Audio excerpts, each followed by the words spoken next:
Bonjour à tous et à toutes et aujourd'hui je vais vous parler de la Triumph Spitfire. Mais avant ça, il va falloir aussi que je vous parle de la marque Triumph. Triumph, pour ceux qui connaissent pas, c'était une marque anglaise qui avait un certain succès dans les années 50 et 60, grâce à ses roadsters, les Triumph TR2, TR3 et TR4.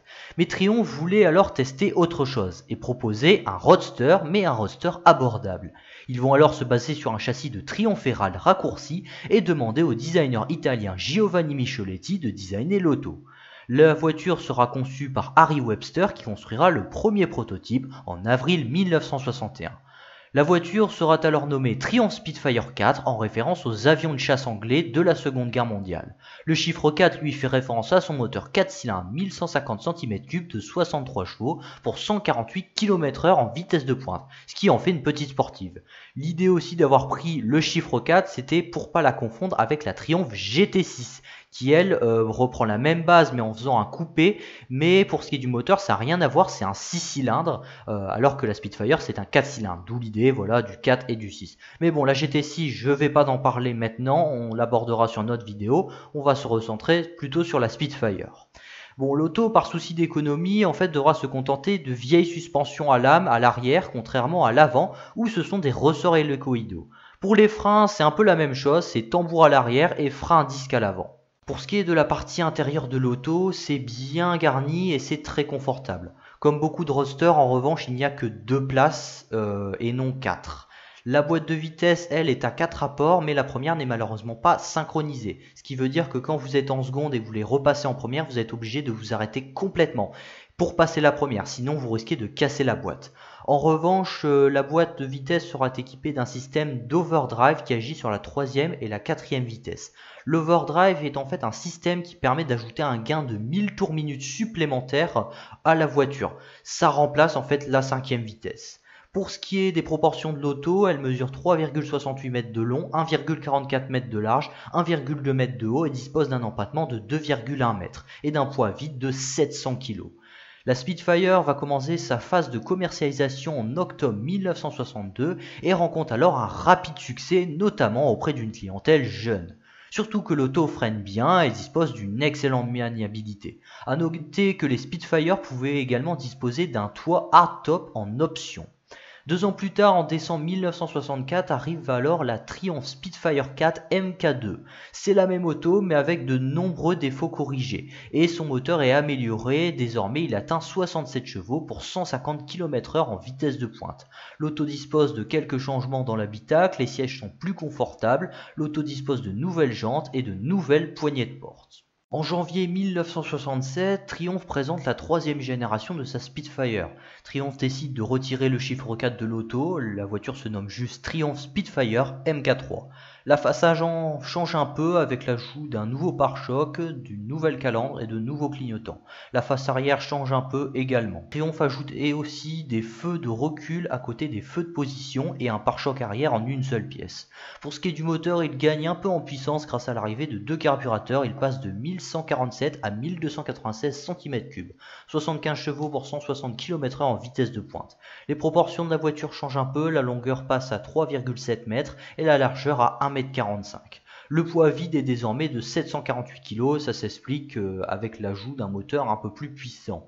En novembre 1970, la MK3 est remplacée par la Triumph Spitfire MK4. Le design de l'auto est entièrement revu par Giovanni Michelotti qui remodernise l'auto sans la dénaturer. Les pare-chocs et les poignées de porte sont plus encastrés, la suspension arrière est revue, les feux arrière sont nouveaux et la boîte 4 rapports est enfin synchronisée. Pour ce qui est du moteur, lui, il ne change pas vraiment, il reçoit juste quelques pièces de Triumph TR6 pour des soucis d'économie. En revanche, à partir de 1971, il va baisser en puissance pour respecter les normes anti-pollution, passant de 75 à 63 chevaux, voire même 48 chevaux pour la version américaine à partir de 1972. L'auto s'allège mais perd énormément en puissance. En revanche, en Europe, la puissance sera maintenue à 63 chevaux. Pour faire face à ces problèmes de puissance, Triumph décide alors en décembre 1974 de remplacer la MK4 par la Triumph Spitfire 1500 qui, d'où son nom, dispose d'un moteur 4 cylindres 1493 cm3 de 71 chevaux, permettant de revenir sur un 160 km/h en vitesse de pointe. Malheureusement, Triumph ont poussé la puissance du moteur un peu trop loin, ce qui explique que les moteurs de 1500 sont assez fragiles. Esthétiquement, il n'y a pas trop de changements, une meilleure finition, un ajout de pare-choc en plastique. La version américaine disposait même d'une table basse à l'arrière.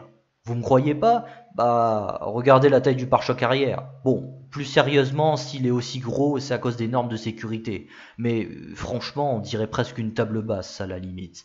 Mais bon, ces versions sont certes un peu plus sécuritaires, mieux dépolluées, mais elles ne peuvent qu'atteindre que 52 chevaux à cause des normes américaines anti-pollution. La 1500 aura surtout un intérieur encore plus confortable que ses devancières et des ceintures de sécurité à partir de 1977. Elle sera également plus lourde, 850 kg à vide. En août 1980, la production de la Triumph Spitfire s'arrête après 314 152 exemplaires vendus. C'est un vrai succès pour la marque, d'ailleurs même les dernières 1500 se vendaient très bien par rapport aux premières, et voire même mieux, les chiffres de vente n'ont fait que augmenter au fil du temps. Mais alors pourquoi avoir arrêté complètement en 1980? Eh bien ça s'explique du fait qu'il va avoir une fermeture progressive de la marque Triumph, puisque la British Leyland a des soucis d'économie et certaines marques vont passer à la trappe, dont Triumph. Si vous voulez acheter une Spitfire, il faut savoir que c'est une voiture très fiable et très simple à entretenir, car le moteur est très accessible. Pour le cas des 1500, il faut savoir que ces problèmes de fragilité et de fiabilité peuvent être complètement réglés. La Spitfire est également une voiture très économique, cependant faites attention à la rouille et prévoyez de changer vos freins à tambour à l'avance car ce type de frein est très long à démonter et à remonter. Malgré ça, les freins restent très efficaces. À savoir aussi qu'il existe un club de Spitfire présent en France. Pour ce qui est du prix, il n'y a pas grande différence entre les premières et les dernières Spitfire. Pour la Spitfire 4 MK1, la cote varie entre 20 000 et 25 000 euros. La Spitfire 4 MK2 coûte elle entre 18 000 et 24 000 euros. La Spitfire MK3 coûte elle entre 16 000 et 22 000 euros. Pour ce qui est de la Spitfire MK4, on peut en trouver à partir de 12 000 et ça peut aller jusqu'à 18 000 pour les plus beaux exemplaires. Tant qu'à la Spitfire 1500, eh bien on peut en trouver à partir de 10 000 et ça peut monter à 15 000 voire plus. Bon, de manière générale, les Spitfire se trouvent à peu près à 15-16 000, à l'exception peut-être de la MK1 et de la MK2 qui sont un peu plus chères. Mais c'est des voitures qui restent quand même globalement abordables. Bon, merci d'avoir regardé la vidéo jusqu'au bout. Comme d'habitude, n'hésitez pas à mettre un like, à vous abonner et à mettre un commentaire. Sur ce, on se revoit dans quelques temps. Bye!